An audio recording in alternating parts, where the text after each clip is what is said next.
Welcome back to the Deep Dive. Our mission today is to unpack one of the most incredible, epic quests in scientific history. It's a great one. It's a 4-century-long battle that pitted the greatest minds of the astronomical establishment against a single, self-taught carpenter from Yorkshire. All fighting over how to solve the biggest navigational problem the world had ever faced, finding longitude at sea. And it sounds like a problem that shouldn't have existed, doesn't it? It really does. You know, we look at a map, we look at a GPS device, and we see those beautiful, clean lines of latitude and longitude, the grid. They look so permanent. But there was a time when knowing where you were on that east-west axis was, it was a deadly guessing game. Okay, let's start there because this entire crisis really boils down to a fundamental difference between those two sets of imaginary lines on the globe. Exactly. We all remember those wire balls, those desktop globes where you could trace the parallels and the meridians. Latitude, the parallels, it feels almost instinctive. Because latitude is fixed by nature. It's derived from observing the natural order of the heavens. Okay.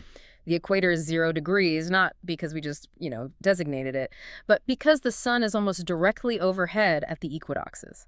The tropic lines are determined by the sun's furthest reach. So you can figure it out by looking up. Pretty much. By measuring the height of the sun or a known fixed star like Polaris above the horizon, you can figure out your latitude relatively easily.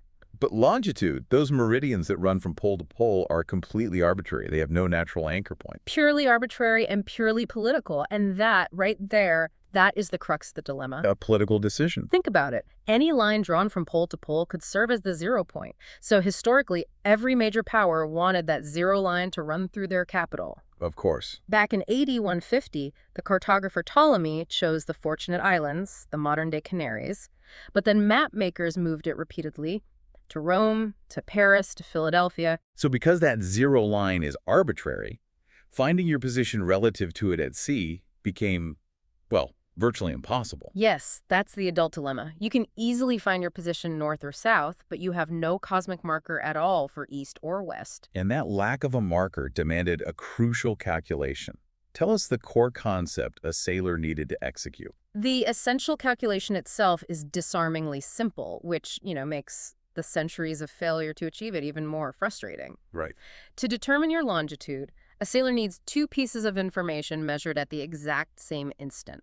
First, the local time aboard the ship. Which they get by seeing the sun at its highest point, local noon. Exactly. And second, the simultaneous time at a known reference point, like their home port, say, London. And the difference between those 2 times tells you how far around the globe you've traveled. That's it. The Earth completes a full 360-degree rotation in 24 hours. If you break that down, every hour of time difference represents 15 degrees of longitude. So if my local time on the ship is 1:0 p.m. when my clock, which is supposedly keeping London time, says it's noon, I'm 15 degrees east of London. You've got it. If the clock says 11:0 a.m., you're 15 degrees west. Simple math. Simple math. But the physical reality is unforgiving. Every single degree of longitude corresponds to 4 minutes of time.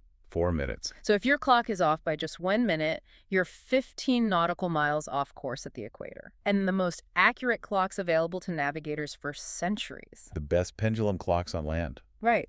They could be off by 15 minutes per day. Which means you could be hundreds of miles off course. Hundreds. And that's before you even factor in the conditions at sea. Oh, right. The rocking of the ship, the temperature. It was a nightmare for a pendulum clock. The rocking motion obviously throws off the pendulum. Changes in temperature cause the metal parts to expand or contract, speeding it up or slowing it down. And the oil. Critically, the oil used to lubricate the gears thickened in the cold, slowing the clock, or it thinned in the heat, speeding it up. For centuries, nobody had a clock that could keep the true time simultaneously across continents and oceans. So our deep dive is about the solution to this seemingly intractable problem. We're going to trace this dramatic quest, which essentially splits into 2 competing visions. Astronomy versus mechanics? Right. The astronomical approach, which sought the answer in the heavens, and the mechanical approach, which sought to build a perfect portable clock. And the winner would claim the biggest scientific prize in history. So let's start with the terrible bloody stakes that led to this massive prize being offered. For centuries before the age of exploration, captains relied on something called dead reckoning. Dead reckoning is an appropriate name because it so often led to death. It sounds like it. It was pure guesswork, really. based on the commander's skill, but wildly prone to error. They would estimate speed by timing how quickly a chipped log of wood thrown overboard receded from the ship's stern. And then just note direction and time. With a crude compass and a sandglass. But the open ocean is full of invisible forces, currents, unexpected wind shifts, navigational drift. Exactly. So they routinely miss their destinations by hundreds of miles. You think about the epic voyages of Vasco da Gama or Magellan. They succeeded, but they were essentially navigating willy-nilly, sailing until they hit something. Or relying purely on their latitude to tell them when to turn east or west. They were completely blind in the longitudinal axis. And the cost of those extended, inaccurate voyages was staggering, especially in human life. It wasn't just running out of supplies. It was mass death by scurvy. The maritime diet was just abysmal salted meat, biscuits, no fresh produce at all. And they didn't know it was about vitamin C deficiency then. No idea. They just knew that after about 2 months at sea, men started dying horribly. How bad was it? It's truly gruesome. The Yeah. body starts producing collagen, so their legs would swell immensely. Old wounds that had healed years ago would literally reopen and start bleeding. Oh, that's horrible. Their gums would rot and bleed, their teeth would loosen and fall out. And as the blood vessels in their bodies ruptured spontaneously, they would look bruised all over. So many died from internal bleeding. Many died from hemorrhaging in their muscles or around their brain. On some of the extended Pacific voyages, death rates could reach 50 or 60% of the crew. An entire fleet decimated not by enemy fire, but just by being lost. Exactly, all because the voyage took 2 months longer than they anticipated. That context is crucial. But the catalyst that finally made the government act wasn't the slow death of common sailors. It was a sudden, massive naval catastrophe close to home. The wrecking of Admiral Sir Cloud Disley Shovel's fleet in October 1707. Shovel was a national hero, returning to England after a successful campaign in the Mediterranean. They were almost home. Almost home. As they approached the British Isles, a heady fog rolled in. His navigators, relying on their collective dead reckoning, believed they were safely well west of the Brittany Peninsula in France. And they were disastrously wrong. They had misgauged their position by maybe 2 or 3 degrees of longitude. Instead of being in the safety of the open channel, they were directly facing the treacherous, rocky waters of the Scilly Isles, off the southwestern tip of England. 4 warships just gone. Including Shovel's flagship, the Association.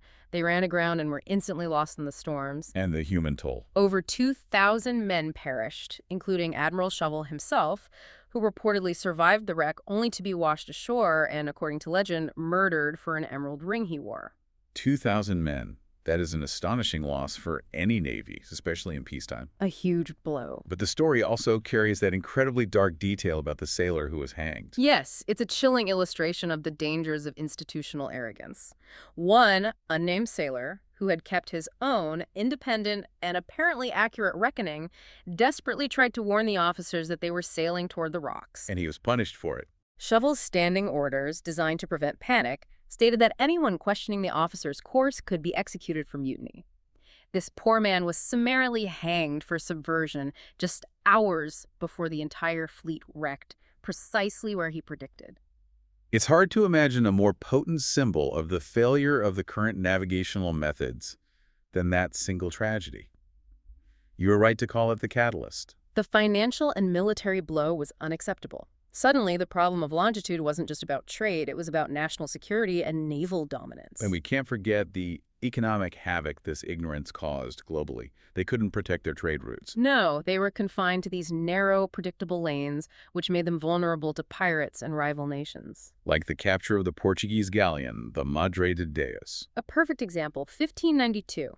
This wasn't just a ship, it was a floating treasure chest, and it was sailing right into a trap because it was forced to travel where everyone expected it to be. And what was the scale of that treasure? Her cargo included mountains of gold, silver, diamonds, silk, spices. The value of that single prize was estimated at £500,000 sterling. $500,000? What does that even mean back then? To put that in perspective, that was half the net annual value of the entire English exchequer at the time. Wow. A single capture worth half the national wealth. So clearly, the nation that solved longitude would control global trade. So the response was swift and extraordinary. The British Parliament passed the Longitude Act of 1714. They decided to fight fire with gold. They offered an unprecedented bounty for a practicable and useful method of determining longitude.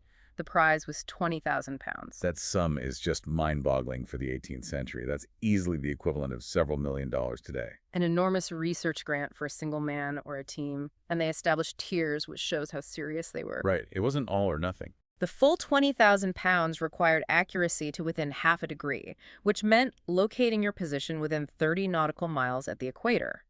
Lesser prizes were offered for less accuracy, 15,000 pounds for 2/3 of a degree and 10,000 pounds for 1 degree. This wasn't charity. Not at all. This was a national security investment. And the act formalized the Board of Longitude, which sounds like the world's first official government-backed R&D agency. That's a perfect description. It was comprised of some of the heaviest hitters of the age: naval officers, government officials, and crucially, the Astronomer Royal. They were empowered to review proposals, conduct trials, and advance funds to promising inventors. And they were around for a long time. Over a century, until 1828, and they paid out over 100,000 pounds in its lifetime. But before the genius solutions started rolling in, the board was inundated with proposals that, shall we say, ranged from the wildly impractical to the completely magical. Oh, the desperation led to some truly bizarre thinking. My personal favorite is a powder of sympathy from the late 17th century. Oh, this is the wounded dog theory. I love this. Exactly. The premise was that this powder could heal wounds at a distance if you applied it to the bandage. Okay, so how does that help you find longitude? The inventor's scheme was this. The ship sails out with a wounded dog. A person remaining on shore applies the powder to the dog's bandage every day at noon, which is Greenwich time. And the dog, thousands of miles away, would yelp or twitch at that precise moment. Which would instantly signal the time at the home port to the captain. He could then compare the dog's yelp time with the local ship time. A yelping dog as a chronometer. You have to assume this proposal was made in earnest, which speaks volumes about the lack of available alternatives. Did they? Did they ever try it? Thankfully, no, though the logistics alone would have been a nightmare. Another famous attempt was proposed by two mathematicians, William Whiston and Humphrey Ditton. This was the signal ship's idea. Yes, stationing signaling ships across the ocean, maybe 600 miles apart, to fire cannons or flares at prearranged times. So a captain sees the flash, times the difference to the boom. And gets the time at the zero meridian. The logic is there, but the practical hurdles were insane. The depth of the ocean, for one. Whiston and Ditton claimed the ships could be anchored in the North Atlantic because the depth was only 300 fathoms. In reality, it's closer to 2,000 fathoms deep on average. Plus, think of the cost, the sheer manpower, the vulnerability to weather. It was a complete non-starter. Absolutely. It seems like the only truly useful outcome of all this early chaos was the coining of a perfect name for the eventual solution. Right, from Jeremy Thacker in 1714. Yes, he was tinkering with an early flawed clock, and he wanted a name that sounded more serious than the absurd proposals. He called them phonometers and pyrometers. Sound measurers and fire measurers. He named his creation a chronometer, a time measurer. It was a witty neologism that stuck. So, as the practical inventors struggled with friction and temperature, the scientific establishment, the academic elite, were certain that the answer lay elsewhere. This brings us to part 2. The astronomers appealed to heaven's clock. They felt the answer had to be high science. That was the governing philosophy. In the 18th century, thinkers viewed the universe as this magnificent machine, a clockwork universe. Right. If the Earth was a cog, then the rest of the solar system must serve as the universal timepiece. The job of man was simply to decode its movements. And what was the first serious proposal to use the heavens? It goes all the way back to 1514 with Johannes Werner's proposal for the lunar distance method. Okay, what's the concept there? The moon is constantly moving against the background of fixed stars. It moves roughly its own width every hour. Werner suggested that if you could accurately map the moon's path, a sailor could observe the angular distance between the moon and a known star. And compare that to a prediction from their home port. And find the time difference. But that was 5 centuries too early, wasn't it? Right. They didn't have the maps. They didn't have star maps or lunar tables accurate enough to predict the moon's complex path. The moon is influenced by the sun and the earth, making its motion incredibly erratic. And no instrument to measure it with either. Not from a ship rolling on the waves. No way. Then came the ultimate clock. Galileo's Jupiter clock, shortly after he invented the telescope in 1610. Yes, Galileo discovered Jupiter's 4 largest satellites, which he called the Medicean stars. He realized their eclipses, as they passed behind the massive planet, happened over 1,000 times a year and were utterly regular and predictable. A perfect solution, theoretically. If you know when an eclipse is supposed to happen in Venice, and you see it happen at a different time aboard your ship, you have your longitude. Should have worked. Why did it fail so miserably at sea? Stability and visibility. To observe those tiny pinpricks of light, the satellites disappearing and reappearing, you need absolute stillness. Telescopes of the time had poor magnification, and maintaining them steady on a pitching deck was impossible. I remember reading about Galileo's helmet. That detail really drives home the impossibility. The celotone, a ridiculous brass contraption that fixed a telescope to the head like a gas mask. It was his attempt to stabilize the view. But it didn't work. No. Even Galileo himself conceded that the very act of a ship rolling, or even the slight tremor of the observer's heartbeat, was enough to make Jupiter jump completely out of the telescope's field of view. Plus, you couldn't use it in daylight or with clouds. Which is most of the time on the Atlantic. So, while it failed the Maritime test, it was a huge success on land. A phenomenal success for cartography. After 1650, surveyors used this method to establish accurate longitudes for major cities across Europe, dramatically reshaping maps. And that's where King Louis XIV's famous complaint comes from. Yes, he claimed he was losing more territory to his astronomers than to his enemies, because the accurate measurements revealed his kingdom was geographically smaller than he believed. It's amazing. Yeah. And the success of this land-based astronomical mapping drove the institutional commitment to finding a celestial answer. Which led directly to the founding of the Royal Observatory at Greenwich in 1675. King Charles II established it with the express purpose of finding longitude by rectifying the tables of the motions of the heavens. So they set about building the ultimate star catalog? Yes.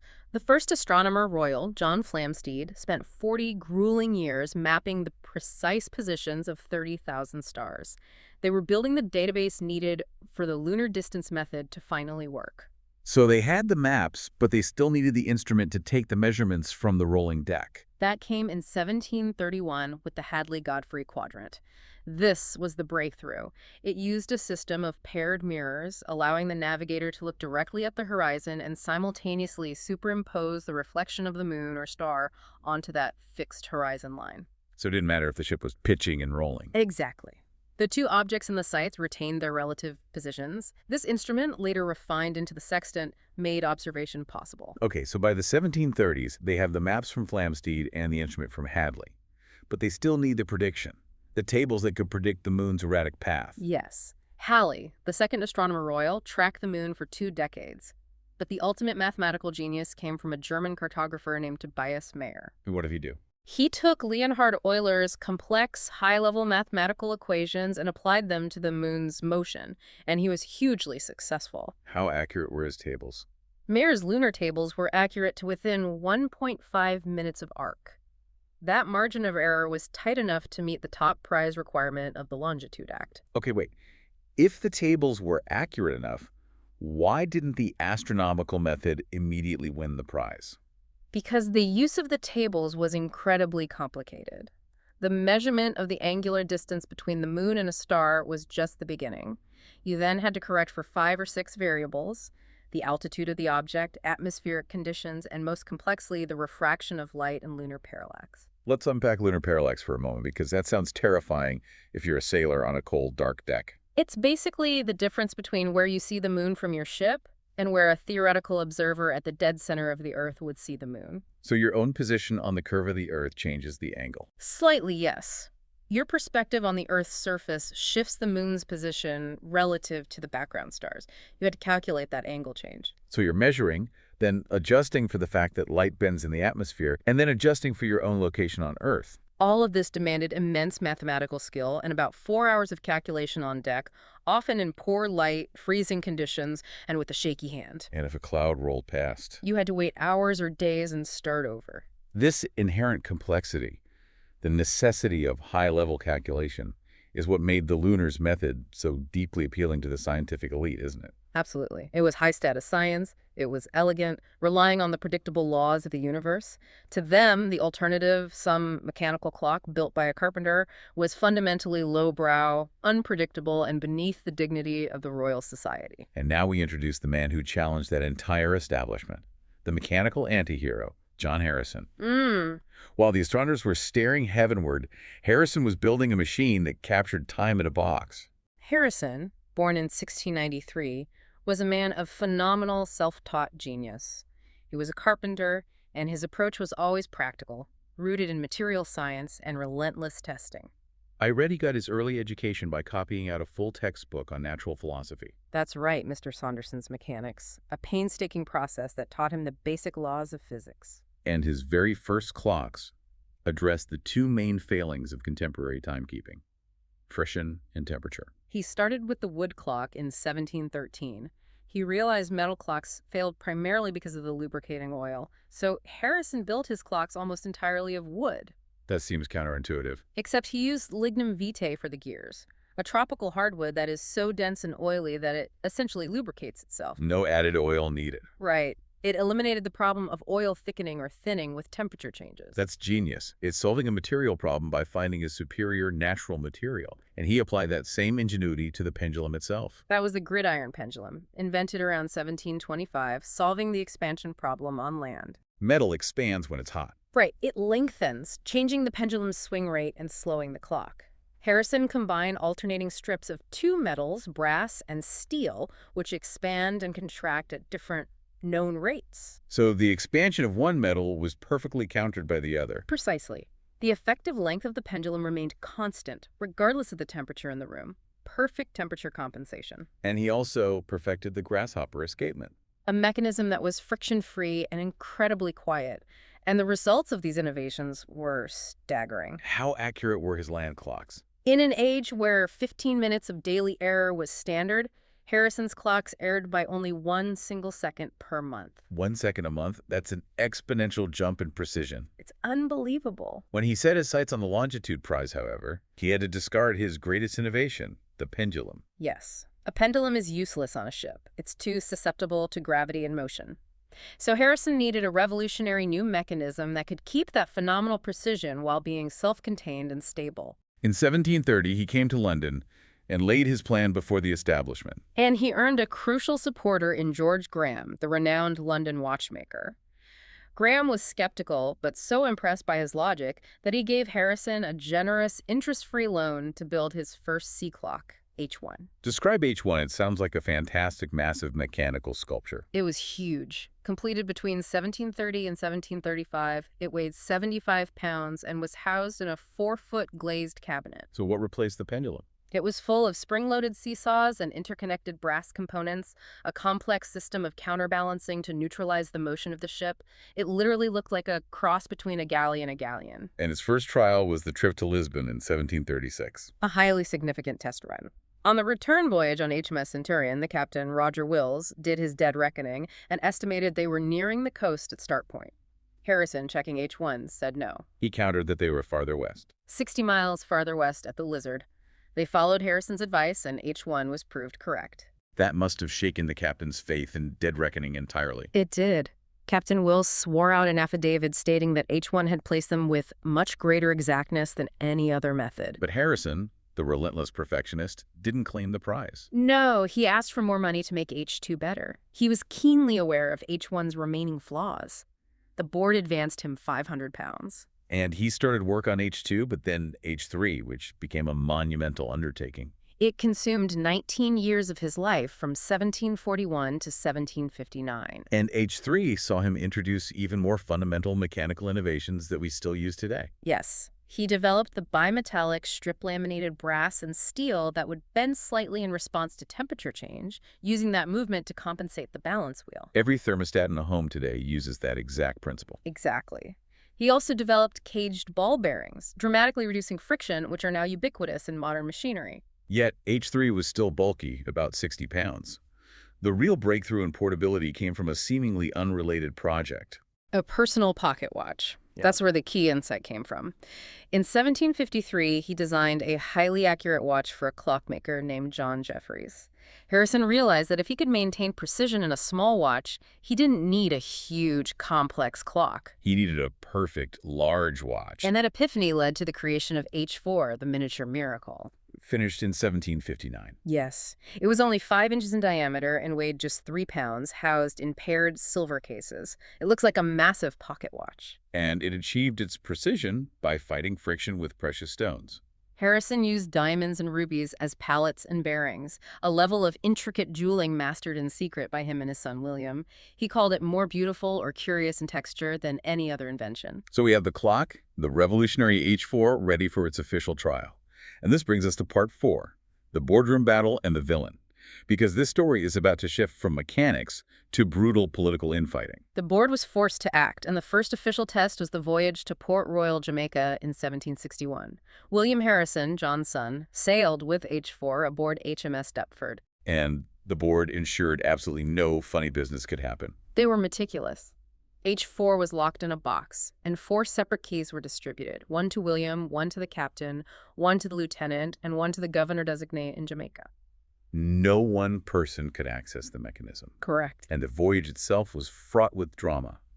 William, the dedicated son, had to become the clock's personal guardian. He was fiercely protective. The journey took 81 days. At one point, during a violent storm, seas submerged the deck, soaking H4's protective blankets. So what did he do? To dry them quickly, William wrapped himself in the blankets and slept in them, running a high fever, using his own body heat to keep the moisture away from the mechanism. He literally risked his health to save the timekeeper. Did the watch live up to the hype? Oh, it more than lived up to it. On arrival in Jamaica, after 81 days at sea, H4 had lost only 5 seconds. 5 seconds. The total adjusted error round trip was less than 2 minutes of time difference. According to the Longitude Act, they had earned the full £20,000 prize 3 times over. But the board, comprised largely of astronomers, wouldn't pay. They refused. They were furious, clinging to the idea that the only worthy solution had to be celestial. They called the success a chance occurrence and demanded a second trial under even stricter scrutiny. So they basically said, nice trick, do it again. Pretty much. William's notes record the resentment. The astronomer royal at the time, James Bradley, had previously told John Harrison that if it weren't for the plaguey watch, he and Mayer would have already shared £10,000. The self-interest was palpable. And this is where the champion of the lunar method steps forward to become Harrison's chief adversary. The Reverend Neville Maskelyne. He had just returned from a successful expedition to St. Helena, confirming the accuracy of Mayer's lunar tables. And he was completely dedicated to the astronomical method. Absolutely. To him, the chronometer was a mechanical black box, lacking intellectual rigor. And his rise was timed perfectly to obstruct Harrison's prize claim. When the astronomer royal died, Maskelyne, at 32, immediately took the post in 1765, which automatically made him a key judge on the Board of Longitude. So now he had institutional power. And he used it. He immediately standardized the lunar distance method by publishing the Nautical Almanac in 1766, which provided pre-calculated lunar data, reducing the deck calculation time from 4 hours down to about 30 minutes. He cemented the astronomical method globally. So when the second trial of H4 to Barbados took place, Maskelyne was appointed the official observer, despite his obvious conflict of interest. It was fundamentally compromised. William Harrison and the captain immediately protested Maskelyne's impartiality. And ironically, Maskelyne botched his own observation. He did. But H4 performed flawlessly again, its longitude accurate within 10 miles. The board was forced to concede that the watch had kept its time with sufficient correctness. But the prize was still denied. Instead, the board delivered the ultimate insult. They demanded the public disclosure of Harrison's intellectual property. Unbelievable. They offered him half the prize, £10,000, but only if he agreed to dismantle H4 before a committee, produce detailed technical drawings, and surrender a full written description. And Harrison, aging and desperate, finally yielded. He had to, and Maskelyne, as Astronomer Royal, immediately published Harrison's hard-won trade secrets. So his life's work was now public knowledge. Accessible to any competitor. To add injury to insult, the board ordered all 4 of Harrison's timekeepers, H1, H2, H3, and H4, to be sequestered. And they mistreated them, didn't they? Appallingly. The 3 large clocks were seized and sent to Maskelyne at Greenwich. In the process, Maskelyne's workers dropped H1, badly damaging it. Oh no. These priceless machines were then left to decay in a damp, unheated storage room at Greenwich for over 5 decades. For Harrison, this was the destruction of his family and his mechanical legacy. Maskelyne then initiated his own final bias test of H4, designed purely to discredit it. The 10-month indoor trial between 1766 and 1767, Maskelyne claimed H4 needed to be tested under simulated voyage conditions. How did he simulate a tropical climate? How? By putting the watch in a glass box in direct sunlight while measuring the ambient temperature of the room in the shade. So he was basically cooking the books. Completely. It was a rigged test. It's scientific malpractice. The watch, having been dismantled and perhaps damaged, behaved erratically under this artificial duress. It gained up to 20 seconds a day in the extreme heat. So Maskelyne wrote his final damning report, concluding that H4 cannot be depended upon and dismissing its proven reliability at sea as a mere fluke. For the board, the case was closed. And Harrison was left with no full prize and no recognition. John Harrison, nearly 80 years old, exhausted and bitter, found himself staring at the prospect of dying penniless. But this is where the story shifts again to part 5, vindication and enduring legacy. Harrison needed a champion, and he found one at the highest level, King George III, who was a deeply interested patron of science. So he appealed directly to the king in 1772. He and his son William. That must have been a highly charged meeting. What was the king's reaction to the board's obstruction? Legend holds that upon hearing William Harrison's account, the king was furious. He reportedly declared, "By God, Harrison, I will see you righted." And the king then acted Harrison's final personal trial judge. Yes. King George III installed Harrison's replica, H5, in his private observatory at Richmond and personally checked its performance daily against his own regulator clock. And H5 proved accurate. Impeccably. The king discovered a small fluctuation in H5's rate one day, only to realize he had stored several lodestones magnetic minerals in a closet near the watch station. Once they were removed, H5 settled down, demonstrating phenomenal precision. Oh, precise. Accurate to within 0.33 seconds per day. The king's backing sealed the deal. Parliament could not ignore the monarchy's endorsement. Correct. Yielding to the king's pressure and Harrison's final public plea for bare justice, Parliament passed a new resolution in 1773. Harrison was awarded £8,750. So not the official prize, but a bounty. Exactly. To circumvent the obstructive astronomers. Harrison received his recognition, if not full vindication, and died 3 years later in 1776. But the true global maritime vindication came from the man whose name is synonymous with exploration, Captain James Cook. Cook was the final objective judge. On his second world voyage from 1772 to 1775, he took a chronometer on loan, Larkham Kendall's replica of H4, known as K1. And he was rigorous. He took it alongside other clocks and compared them to lunar observations. Yes, and his words are extraordinary. He called K1 our trusty friend the watch and our never-failing guide. And he used it to make the first truly accurate charts of the Pacific. Yes, achieving a level of navigational precision previously unheard of. He noted that the instrument exceeded the expectations of its most zealous advocate. That endorsement was definitive. The mechanical solution had won.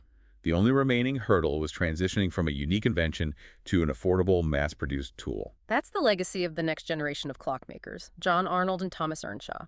Arnold used division of labor and early patents to speed up manufacture. But they were still expensive. Very. It was Thomas Earnshaw who made them truly replicable and affordable. He simplified the most complex part, the escapement. He designed the spring-detent escapement, which was robust, required no oil, and it was far easier to manufacture. And that dropped the price. Dramatically. Chronometers became affordable, costing between 65 and 80 pounds. They transitioned from unique genius pieces to reliable assembly line items. The shift in institutional thinking followed quickly after that. By 1791, the powerful East India Company officially added a column for longitude by chronometer in their logbooks. By 1815, there were over 5,000 marine timekeepers in use. And the Board of Longitude was disbanded. Yes, in 1828, its final duty was supervising the testing and assignment of chronometers to Royal Navy ships. The mechanical solution had prevailed. And the victory of the clock had one massive, lasting geographical consequence that fixed the world's zero line forever. It solidified the prime meridian at Greenwich. Maskelyne, in his role as Astronomer Royal and publisher of the Nautical Almanac, had already been using Greenwich as the zero point for all his required calculations. So ironically, the man who spent decades trying to suppress the chronometer is the very reason why the chronometer's reference point is Greenwich. Precisely. His influence in institutionalizing Greenwich as the source of astronomical calculation ensured that even after the clock won, the practical reference point remained the same. So in 1884, it became official. At the International Meridian Conference, 26 countries officially agreed to declare the Greenwich Meridian the prime meridian of the world. And that's why we use GMT, or Universal Time, as the basis for global time zones today. It is. If you visit Greenwich today, you can see the brass line paved into the courtyard, marking that 0 point. And you can watch the daily tradition of the time ball dropping at 1:00 p.m., allowing ships on the Thames to accurately set their chronometers. Before we wrap up, we have to mention the man who rescued Harrison's physical history from oblivion. Lieutenant Commander Rupert T. Gould. Remember how Maskelyne's workers dropped H1 and then all 4 clocks were left to decay? Gould, an untrained naval officer, took it upon himself in 1920 to restore them. With no training in horology, that sounds like a monumental task. He described H1 as looking as though it had gone down with the Royal George, rusted, filthy, damaged. He spent 12 years of his life working unpaid to painstakingly clean the components. An act of pure historical dedication. Absolutely. In February 1933, H1 started ticking again for the first time in 165 years. Gould's dedication is why we can still view these machines today, serving as Harrison's enduring memorial. It's an incredible story of personal genius overcoming scientific inertia. John Harrison used the fourth dimension, time, to conquer the spatial problem of longitude, managing to lock the secret of the globe's whereabouts in a small box. He essentially bypassed the need for a complex, cloud-dependent astronomical calculation with the simple mechanical certainty of an unwavering clock. His innovation succeeded precisely because it was built to carry the truth of a known point Greenwich time-locked and shielded to any remote corner of the world. That was the core revolutionary insight. Perfect portable time solves absolute location. And this leads us right back to our current reality. So what does this entire saga, the hanging sailor, the massive prize, the lone carpenter, mean for the way we navigate today? Think about Harrison's H4. It was unique because it carried the true time of a distant known point. Now consider the Global Positioning System, or GPS. Okay. It determines your precise location by measuring the infinitesimally small time difference in signals arriving from at least 4 orbiting satellites. These satellites are not measuring position. They're broadcasting time. Absolutely perfect time, synchronized down to nanoseconds. The faster the signal arrives, the closer you are to that orbiting clock. GPS fundamentally relies on measuring precise, simultaneous time differences from multiple known points in orbit to triangulate your location on Earth. So the next time you pull out your phone and instantly know exactly where you are standing anywhere on the globe, you are effectively navigating by a highly complex 21st century fleet of perfectly synchronized orbiting H4s. The modern world of global commerce, navigation, and even defense is built entirely on the principle that absolute time solves absolute location. That's the ultimate vindication of John Harrison's original mechanical revolution. And it leaves you with this provocative thought. If finding longitude was solved by knowing 2 times at once, and our entire modern world runs on this principle, how much of our perception of space and distance is still fundamentally determined by the hidden language of time?